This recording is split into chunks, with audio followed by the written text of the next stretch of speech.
كان نبيا وآدم بين الماء والطين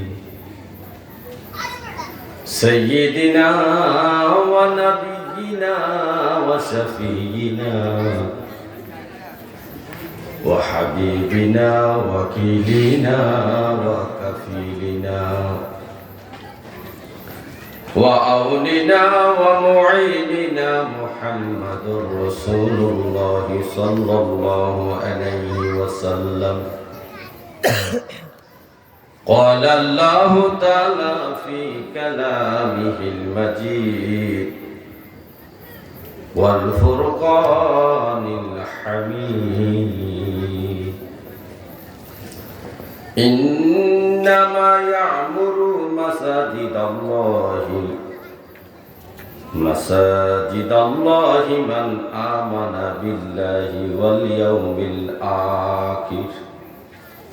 واليوم الآخر وأقام الصلاة وآتى الزكاة ولم يخش إلا الله فعسى أولئك أن يكونوا من المهتدين صدق الله مولانا العظيم وصدق رسوله النبي الكريم الآمين قال النبي صلى الله عليه وسلم من بنى لله مسجدا بنى الله له بيتا في الجنة أو كما عليه الصلاة والسلام إن الله وملائكته يصلون على النبي يا أيها الذين آمنوا صلوا عليه وسلموا تسليما اللهم صل على مولانا محمد وعلى آل سيدنا হাজার শুকর ওগো আল্লাহ ফেরেশতা যে নই তোমার হয়েছি নবীজির উম্মত শুকরিয়া তাই বেশুমার আল্লাহুম্মা সাল্লি আলা সাইয়্যিদিনা মাওলানা মুহাম্মদ ওয়া আলা আলি সাইয়্যিদিনা মাওলানা আল্লাহুম্মা সাল্লি আলা মুহাম্মদ ওয়া আলা আলি সাইয়্যিদিনা মুহাম্মদ ওয়া আলা আলি সাইয়্যিদিনা মুহাম্মদ মায়ার জালে কতর গুনাহ করেছি ক্ষমা ভিক্ষা দাও গো দয়াল মাওলাজি আল্লাহুম্মা সাল্লি আলা মুহাম্মদ ওয়া আলা আলি সাইয়্যিদিনা মুহাম্মদ ওয়া আলা আলি সাইয়্যিদিনা আজরাইলা শিয়ার যেই দিন নেবে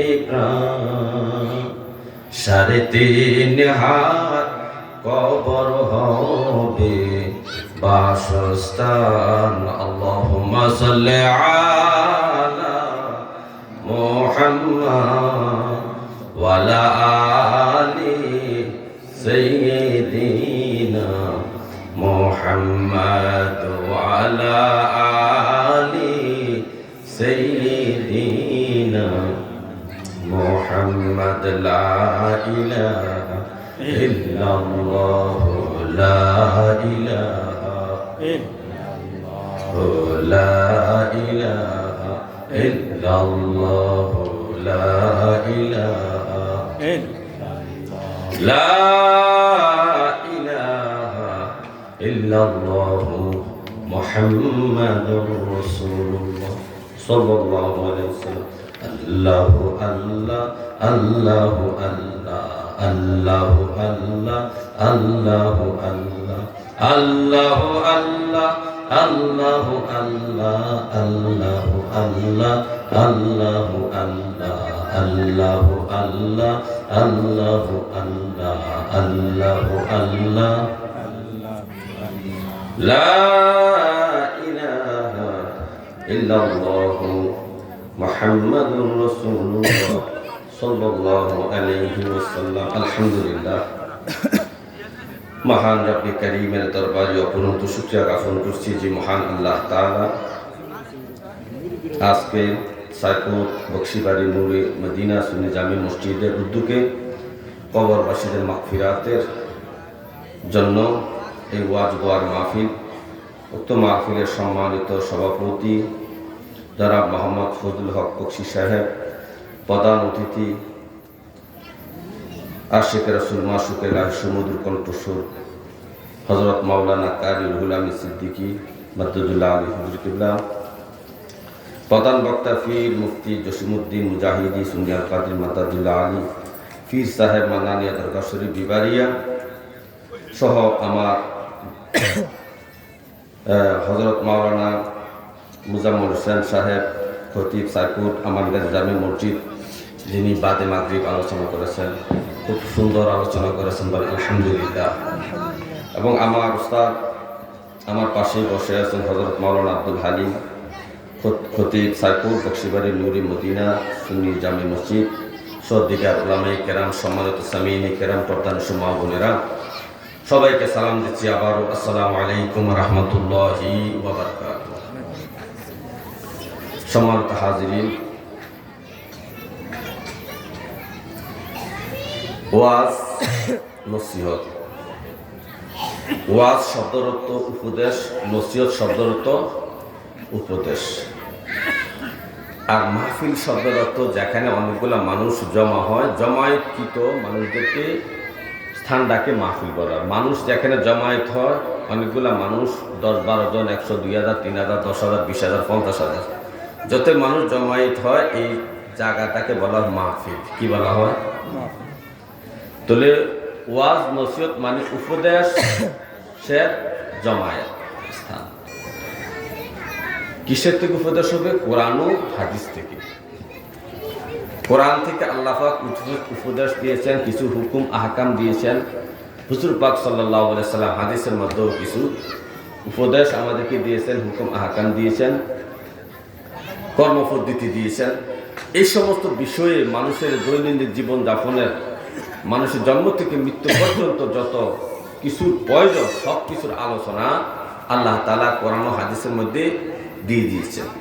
এইগুলার আলোচনার নাম হইল ওয়াজ মাহফিল, ওয়াজ নসিহত। এই জন্য মাইকের আওয়াজ যতটুকু দূরে যাচ্ছে, সমস্ত মুসলমান আশিকানের মুস্তাফাকে বলবো মনোযোগ সহকারে আমার কথাগুলো একটু শোনার জন্য। যে জিনিসগুলো আমাদের বর্তমান সমাজে অনেক মানুষ বিভ্রান্তর মধ্যে পড়ে আছে, বলতুটি করতেছে, মনোযোগ সহকারে শুনলে আমরা হয়তোবা এই বিষয়ের উপর যে আলোচনা করা হয়েছে তার থেকে আমরা কিছু শিখতে পারবো এবং পরিশুদ্ধ হতে পারবো। সম্মত হাজিরিন, আমি যে আয়াতে কারিমা তেলাওয়াত করেছি, এই আয়াতে কারিমা মসজিদ নির্মাণ সম্পর্কে, মসজিদ প্রতিষ্ঠা, পুনর্নির্মাণ প্রতিষ্ঠা সম্পর্কে আলোচনা করেছেন আল্লাহ তাআলা। কে? আল্লাহ। তাজ্জব লাগে না জিনিসটা, যে আপনারা মসজিদ বানাবেন ইবাদতের জন্য, আর এটার বিষয়ে আল্লাহ পাক কোরআনের মধ্যে একটা কি করেছেন? বর্ণনা দিয়েছেন, হুকুম করেছেন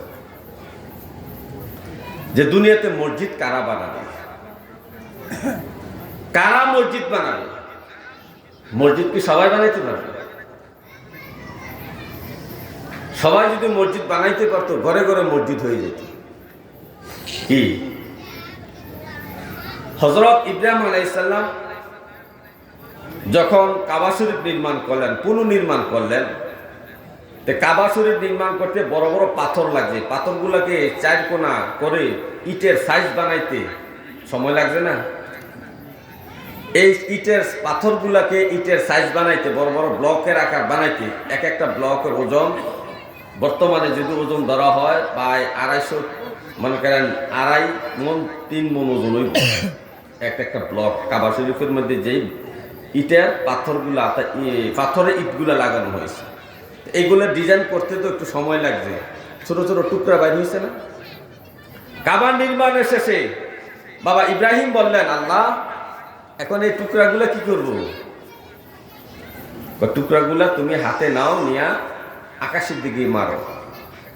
এই টুকরাগুলা যেটা তাফসিরে এইভাবে লেখা আছে, এই টুকরাগুলা যেথায় পড়বে, পৃথিবীর যেই স্থানে এই টুকরাগুলা পড়বে, ওই স্থানে কিয়ামত রাত পর্যন্ত হলো একটা মসজিদ নির্মাণ হবে। সুবহানাল্লাহ।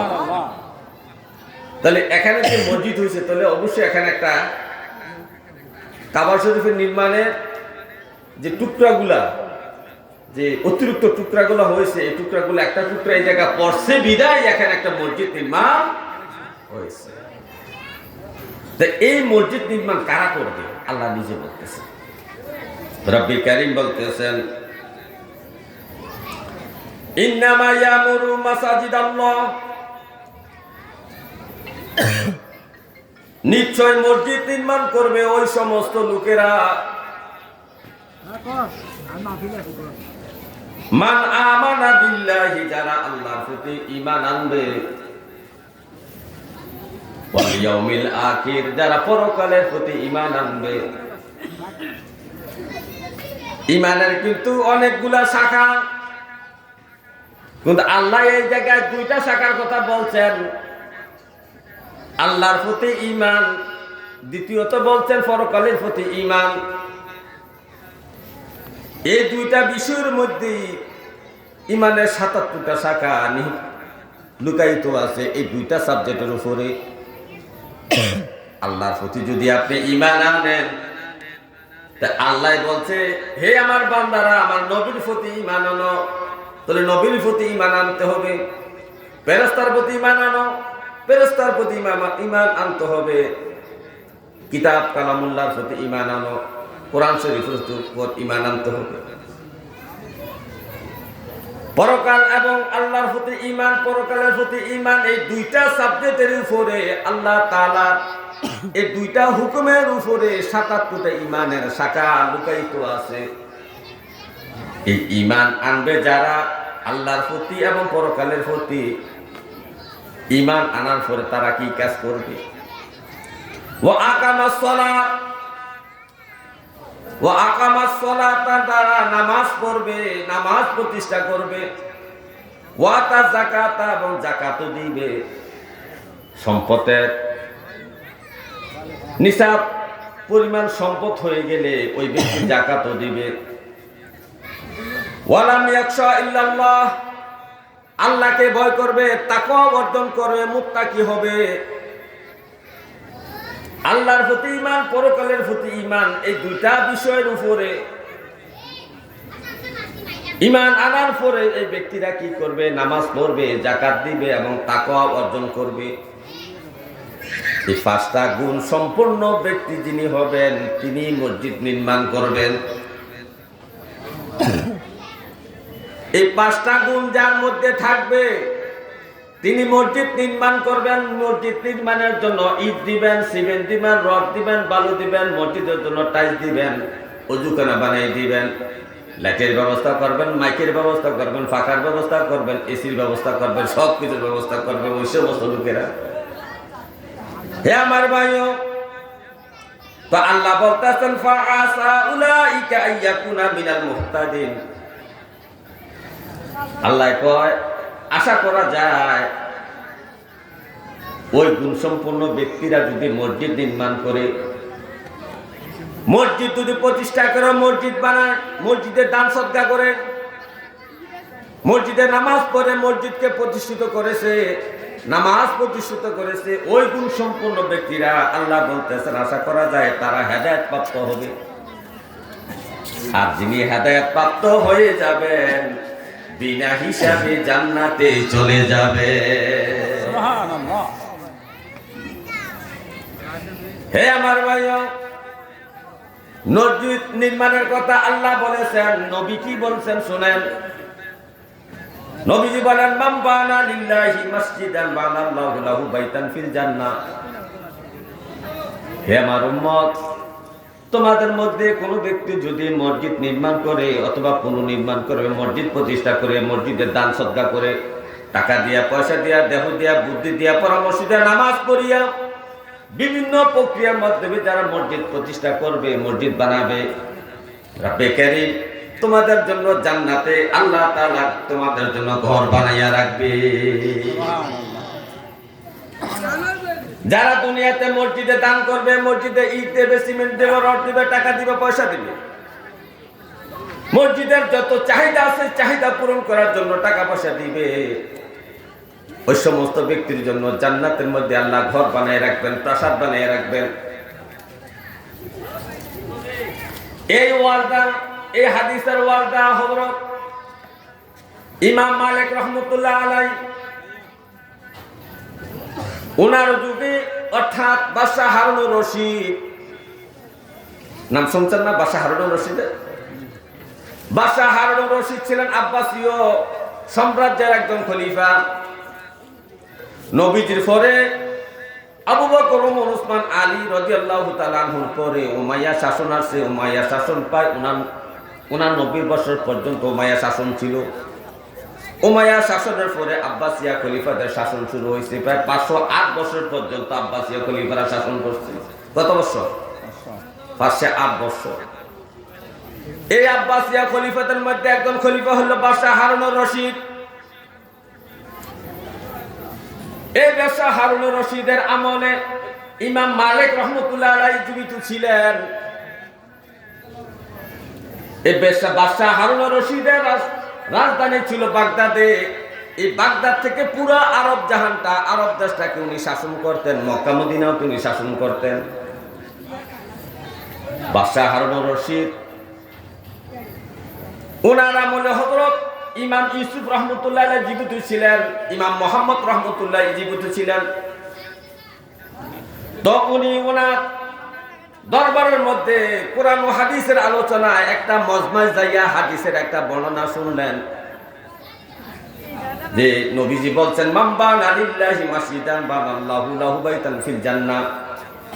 যে ব্যক্তি দুনিয়াতে মসজিদ নির্মাণ করবে, নির্মাণের সহযোগিতা করবে, মসজিদ বানাইবে, মসজিদ প্রতিষ্ঠা করবে, পুনর্নির্মাণ করবে, ওই ব্যক্তির নামে আল্লাহ তাআলা জান্নাতের মধ্যে একটা ঘর বানাইবেন। এই ঘরের মধ্যে যে নেম প্লেট থাকবে, এই নেম প্লেটের মধ্যে তার নাম লেখা থাকবে। বাদশাহ হারুনুর রশিদের মনের মধ্যে বড় আশা জাগলো, হায় রে, আমি কি জান্নাতে যাইতে পারবো কি? তারপর আমি তো জানি না, আমি তো মানুষ, আমার তো ভুল ত্রুটি আছে। তবে মসজিদ বানাইয়া যদি জান্নাতের মধ্যে একটা ঘর বানাইতে পারি, আমি যতই পাপী হই না কেন, পাপের শাস্তির পরে আমি অবশ্যই জান্নাতে আমার ঘরে থাকতে পারবো, ঘরটা আমি দখল করতে পারবো, যেহেতু জান্নাতে আমার নামে একটা ঘর বরাদ্দ আছে। এই আশা করে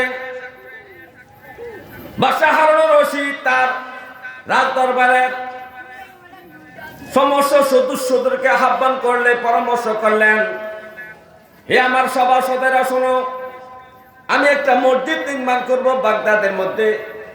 আমার নিজের অর্থায়নে মসজিদ তো বিভিন্ন জনের সাহায্য সহযোগিতা নিয়ে নির্মাণ করতে হয়, কিন্তু আমি মসজিদটা একা আমার সম্পদ থেকে, আমার কামাই রুজি থেকে আমি নির্মাণ করব। তোমরা একটা জায়গা নির্ধারণ করো, আমার নির্মাণ কাজে তোমরা সহযোগিতা করো, সব টাকা পয়সা আমি দিব। আমার এই মসজিদের কাজের মধ্যে কেউ কিছু দিতে পারবা না। যারা শ্রম দিবা, শ্রমিকের মতো কাজ করবা, তাদের মজুরি দেওয়া হবে। মাগনা কেউ কাজ করা যাবে না, মাগনা কিছু দেওয়া যাবে না, টাকার বিনিময় করতে হবে। মসজিদের নির্মাণের তো স্থান নির্ধারণ করা হলো, কাজ শুরু করে দেওয়া হলো। রাজমিস্ত্রিরা মসজিদ বানাইতেছে, যোগালীরা যোগালী দিচ্ছে। এর মধ্যে একটা যুগালি তার বাড়ি নির্মাণ করার সময় বাড়ি যে খনন করছে বিল্ডিং করার জন্য, ঘর করার জন্য মাটির নিচে 3টা পাথর পাইছিলেন। কটা পাথর? ওই রাজ্যকালী 3টা পাথর পাইছেন। 3টা পাথর খুব দামি পাথর, সাদা পাথর। বাদশাহ হারুনুর রশিদ যেই মসজিদ বানাইতেছেন, মসজিদ বানানোর জন্য সমস্ত পাথর আনা হয়েছে সাদা পাথর। কি পাথর আনা হয়েছে? এখন এই পাথরের সাথে যদি আরো কটা সাদা পাথর রেখে দেওয়া যায়, বুঝবে, বুঝা যাবে যে পাথরগুলো কে রাখছে। এই রাজ্যকালী গভীর রাত্রে মনে মনে আল্লাহর কাছে কান্না করলেন, রব্বি কারীম, বাদশাহ হারুনুর রশিদ জান্নাতে ঘর পাওয়ার জন্য একটা মসজিদ নির্মাণ করতেছে। উনি তো বাদশাহ, উনি রাজা, ওনার সম্পদের অভাব নাই, টাকা পয়সার অভাব নাই, কিন্তু আমি তো যোগালি, আমার তো তৌফিক নাই নতুন একটা মসজিদ নির্মাণ করা। কিন্তু আমার ঘর, আমার বাড়ি নির্মাণের সময় আমি 3টা সাদা পাথর পাইছিলাম। এই সাদা পাথরগুলা আমি বাদশাহ হারুনের মসজিদ নির্মাণের পাথরের সাথে আমি রেখে দিয়ে আসলাম। মাওলা গো, বাদশাহ হারুনুর রশিদকে যদি তুমি জান্নাতে ঘর দিয়া থাকো, তাহলে আমাকে ঘর থেকে তুমি বঞ্চিত করিও না। সুবহানাল্লাহ। এই বলে কান্নাকাটি করলেন। রাতের বেলা দিয়া ওই পাথরগুলা স্তূপের মধ্যে নিজের বাড়ির সাদা 3টা পাথর রেখে আসলেন। মসজিদ নির্মাণ হয়ে গেছে, মানুষ নামাজ পড়তেছে। একদিন বাদশাহ হারুনুর রশিদের ইচ্ছা জাগলো যে আলেম ওলামারা বলছে, মান বানা লিল্লাহি মাসজিদান বানাল্লাহু লাহু বাইতান ফিল জান্নাহ।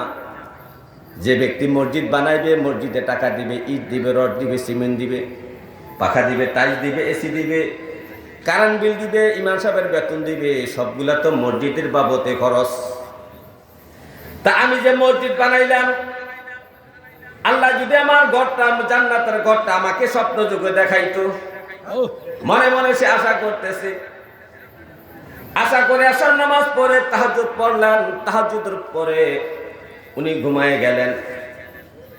জান্নাতে ঘর দেখার জন্য উনি আফসোস করতে করতে ঘুমাইলেন। হঠাৎ করে উনি ঘুমের মধ্যে, স্বপ্নের মধ্যে পড়ে গেলেন। স্বপ্নে দেখতেছেন আল্লাহ পাকের ফেরেশতা তাকে ডেকে বলতেছে, হে হারুন, বাদশাহ হারুন, ঘুম থেকে ওঠো। ওই জান্নাতে তোমার জন্য যে ঘর বানানো হয়েছে, এই ঘরটা দেখার জন্য তুমি আল্লাহর কাছে কান্নাকাটি করেছো। আল্লাহ তোমার দোয়া কবুল করেছে, চলো জান্নাতে তোমার ঘরটা দেখতে যাইবা। তুমি যে দুনিয়াতে মসজিদ বানাইছিলে। বাদশাহ হারুনুর রশিদ ঘর দেখার জন্য জান্নাতে গেলেন স্বপ্নের মাধ্যমে। কিসের মাধ্যমে? যে বিশাল বড় রাজপ্রাসাদ দেখতে পাইলেন। বিল্ডিং এর ওয়ালের মধ্যে নেম প্লেট লাগানো থাকে, অথবা গেটের মধ্যে নেম প্লেট লাগানো থাকে না, অমুক বিলা, অমুক বিলা, রশিদ কটেজ, হ্যাঁ, মাসুম বিলা, এরকম লেখা থাকে না। যাই দেখতেছেন বাদশাহ হারুনুর রশিদের নামে বিলার নাম বাদশাহ হারুনুর রশিদ বিলা অথবা হারুন বিলা। উনি খুশি হয়ে গেলেন। নবীজি হাদিসে বলছেন, তা তো সত্য প্রমাণিত হইল।